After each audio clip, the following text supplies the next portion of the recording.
Hi Gemini, this is Jov. Welcome po sa ating channel. By the way, Gemini, this is timeless reading. Gamitin ang reading na ito bilang gabay lamang. Kung naka-resonate kayo, comment down. Tandaan Gemini, ito ay general reading po. Kunin niyo lang po kung ano ang naka-resonate sa iyo. This is for you, Gemini.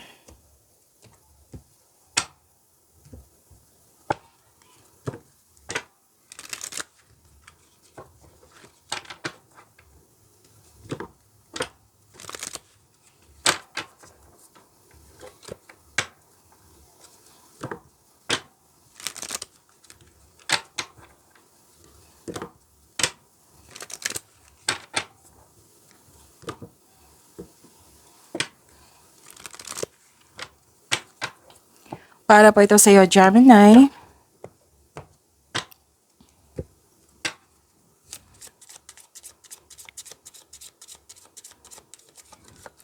Maraming salamat po sa inyo patuloy na suporta, sa mga na-donate, sa mga hindi nag-skip ng ads. Maraming salamat po. Sa mga hindi pa nag-subscribe, subscribe na po kayo at click bell notification para malaman nyo na may bago tayong video. Para sa mga gustong magpa-reading, comment po kayo ng personal reading. Again, comment kayo ng personal reading and check ma-reply sa comment section.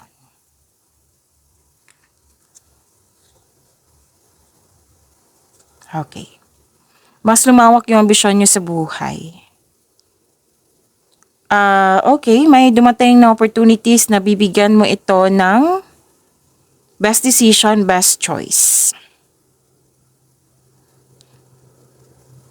Kung nagkaroon kayo ng alinlangan, gumawa kayo ng konkretong plano, baka kailangan mong mag-gather ng factual information or baka kailangan mo ng advice. Okay? So, sana'y makagawa kayo ng best decision, best choice. At, nakatanggap ka ng regalo or tulong. Love is blooming, abundance, recognition, may nag-compliment sa iyo. You have peace.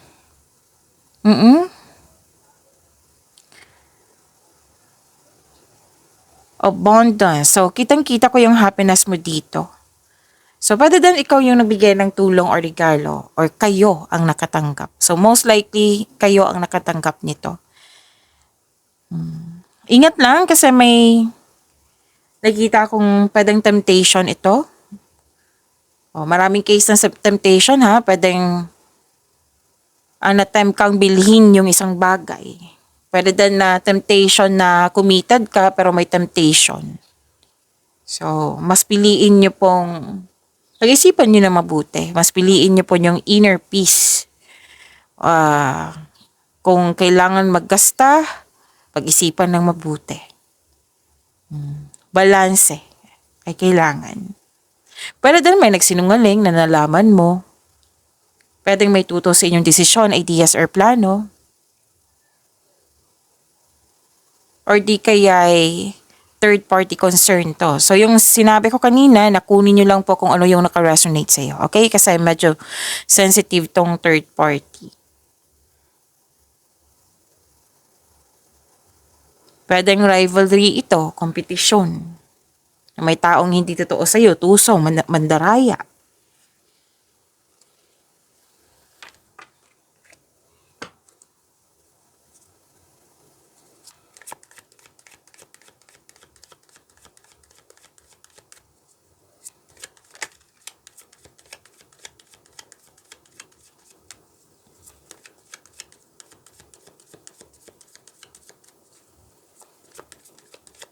Energy po ni Gemini.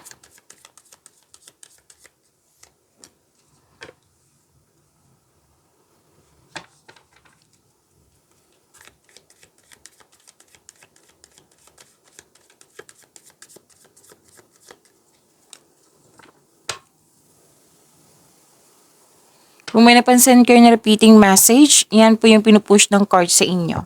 Like for example, nanood kayo sa inyong monthly Gabay Tarot reading, weekly Gabay Tarot reading, second half of the month of September, at dito din. At may napansin kayo na repeating message. Yan po yung pinupush ng card sa inyo na kailangan yung bigyan ng atensyon, solusyon, at aksyon kung maaari po. So, ano yung energy ni Gemini?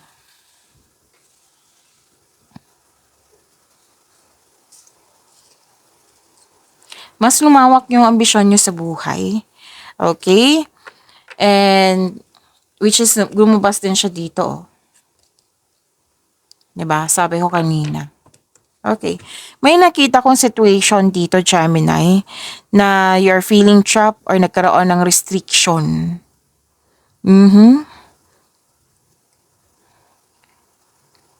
Para ka nakatali sa isang bagay or tao at ikaw ay nahihirapan. Pwedeng sa sitwasyon.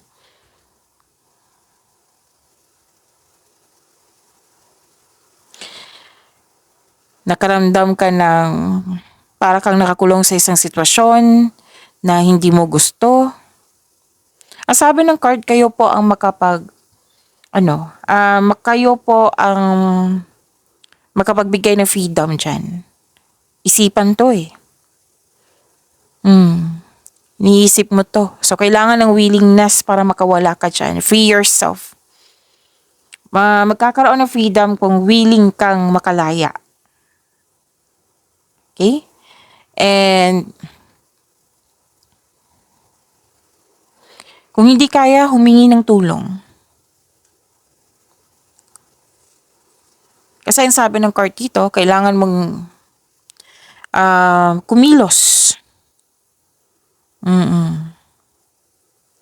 Change something para ikaw ay makawala, makahinga. Step forwards towards to your goal. Trust yourself and be patient. So, ang prosesong ito ay nangailangan ng pasensya at tiyaga. Magagawa mo ito. Nakikita ko naman yung action mo dito.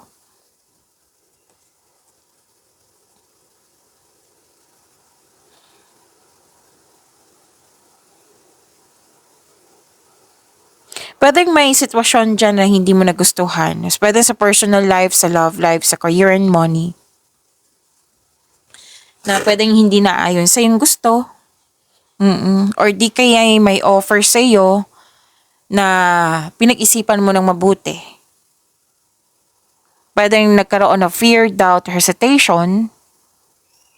Oo, kasi may nakita ko ditong ino-offer sa iyo na nahirapan kang maggawa ng desisyon. Oo, kasi ayaw mo magkamali. Ayaw mo magkamali sa desisyon. Hati, gusto mong lumabas sa comfort zone mo na ayaw kasi natatakot. Kaya nga sinabi kanina na balanse ay kailangan. Yung sinabi ko kanina dito, 'di ba na anong tawag dito? Na nagkaroon ng doubt, fear, or hesitation sa paggawa ng desisyon. Kasi gumagawa ka ng desisyon, best choice, best decision, gumagawa ka niyan. So, sinisiguro mo na dapat tama tong gagawin ko or tama yung desisyon ko, tama yung pipiliin ko. May ganyan ako nakikita dito. Yung sabi ko kanina na humingi ng tulong, lalo na kay God. Humingi ka ng guide kay God para mapalaya mo yung sarili mo sa takot na nararamdaman mo. Okay?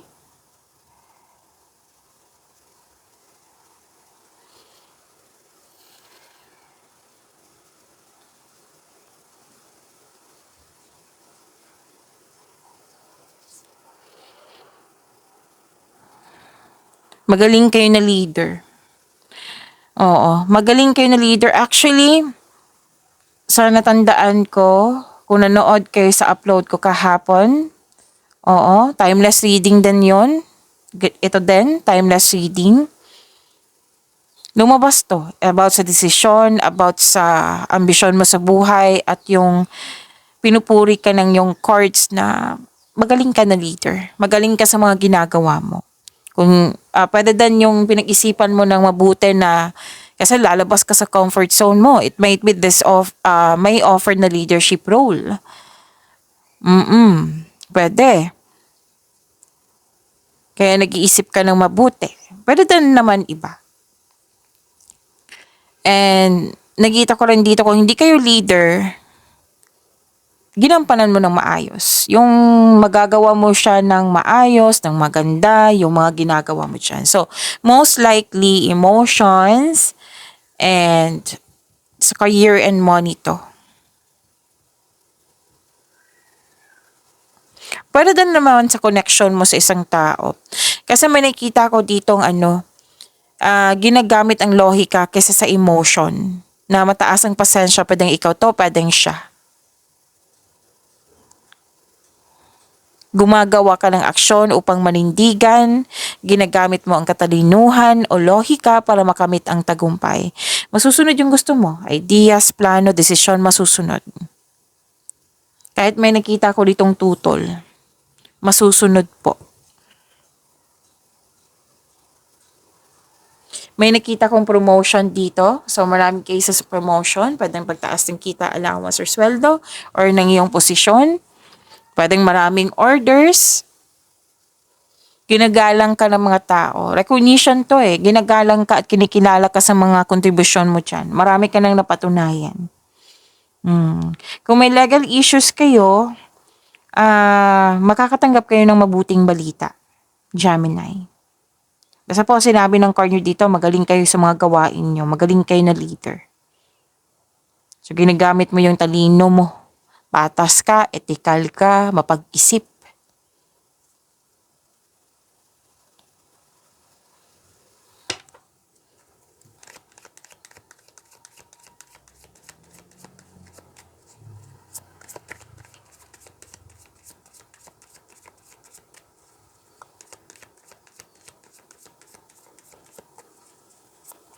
Career and money, career and money. Career and money ni Gemini.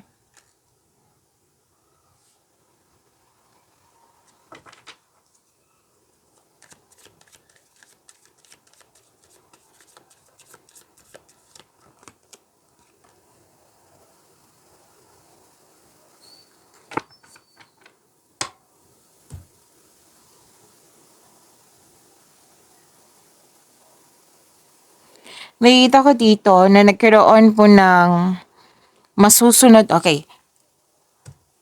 Tandaan nyo na may tutol dito sa inyong decision, plano, ideas. Pero kahit may tutol, masusunod talaga yung gusto mo kasi you have authority here and dito din sa career and money mo.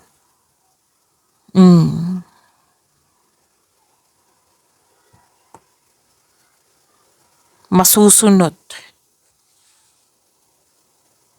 Pwedeng you're earning money as a teacher or instructor, professor, or di kaya nag-advise ka ng mga tao dyan. Anong tawag niyan? Advisor, mentor, nagtuturo. You're earning money as a teacher.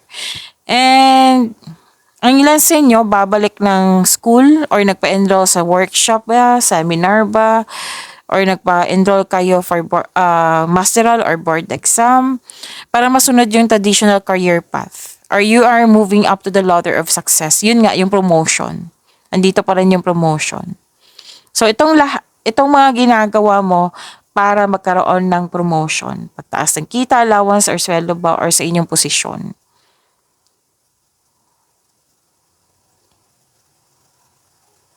So, any kind of tradition na connected sa inyo career and money, masusunod po.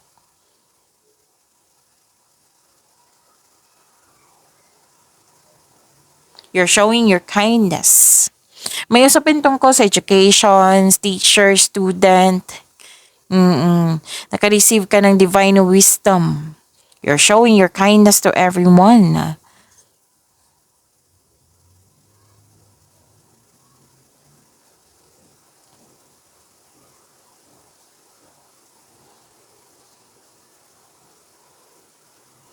May parating na job opportunity or business partnership, kasosyo po. Ang sabi ng yung card, grab mo na itong opportunity na ito dahil may nakita kong financial growth. Basta po, bigyan ng aksyon para maisakatuparan ito. Sinabihan ka dito na may potential siya, so huwag kayong mag-alinlangan. Basta planuhin ng mabuti at sipagan sa araw-araw po. Aksyon po ay kailangan.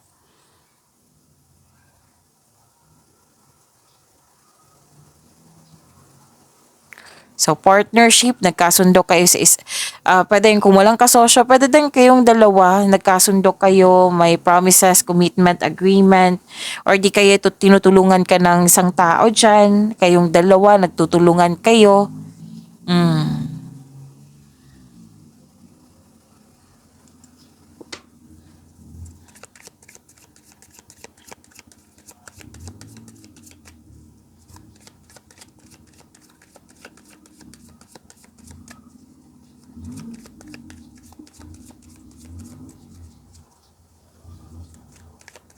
Love life, self-love, partnership, and romance ni Gemini.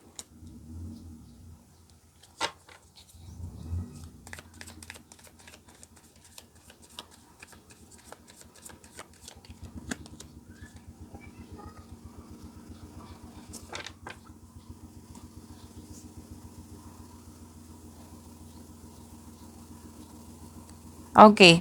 Nakikita ko dito na may toxic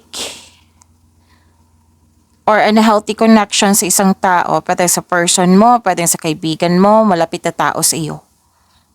Pwede na nagkaroon ng lust over love. So lahat naman tayo dito, adult, huwag kayong mag-alala. Or nagkaroon ng controlling person, so toxic nga. Pwede din na may concern ka or concern yung tao sa iyo na sobra ka sa trabaho, na wala kang panahon sa kanya. Pwedeng ikaw yung may concern sa kapwa mo, ha? Oo. So, ang sabi ng card nyo dito na kailangan po ng freedom. Kailangan mong pumili, kailangan mong gumawa ng desisyon.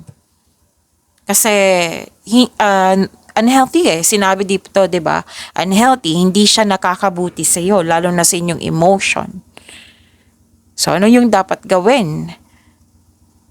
Free yourself.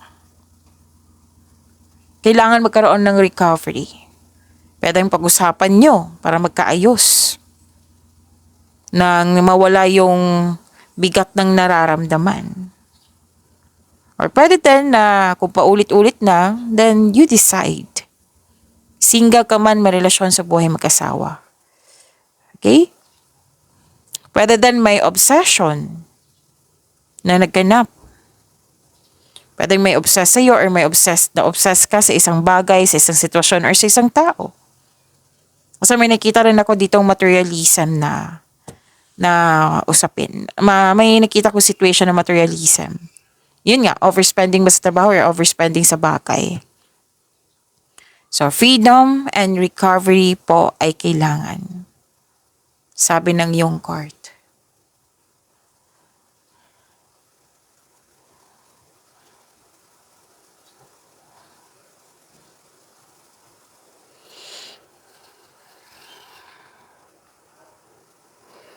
Dalawang card na mismo nagsabi dito na may conflict sa isang tao, sa isang bagay, or sa isang sitwasyon. Pero kung sa tao ito, kailangan magkaroon ng komunikasyon, mag-usap kayo. Speak up for your needs, at maging willing ka din na makinig sa kanya. Kumbaga, sabi kasi ng card dito na nagsasalita ka, hindi siya nakikinig. Nagsasalita siya, hindi ka nakikinig. So, kailangan give and take. Yung bago kayo magsimula sa inyong conversation, sabihan mo na, magsasalita ka, makikinig ako. Magsasalita ako, makinig ka din.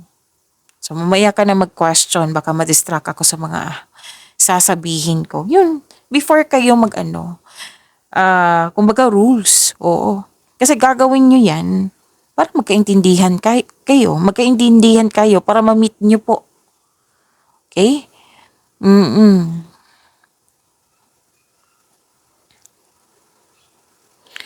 Kung ano man yun tong challenges na ito, ma-overcome niyo po ito, Gemini. Sabi ng yung card. Or di kaya walang conflict.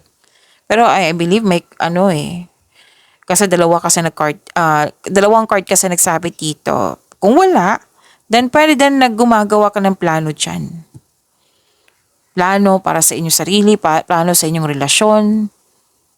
Plano. Pero ma-overcome niyo po ito. Dalawang card na mismo nagsabi dito sa mga single na huwag kang matakot sa ma-in love ulit, lalo na sa mga single dito. Okay? So may pagkakaayos dito, huwag kayong mag-alala. Pero dahil may ginap na pinagtanggol mo yung kaibigan mo ba, miyembro ng pamilya, laban sa iba. Huwag kayong tumutok masyado sa problema kasi magdudulot ito ng pagtigil. You have to move forward.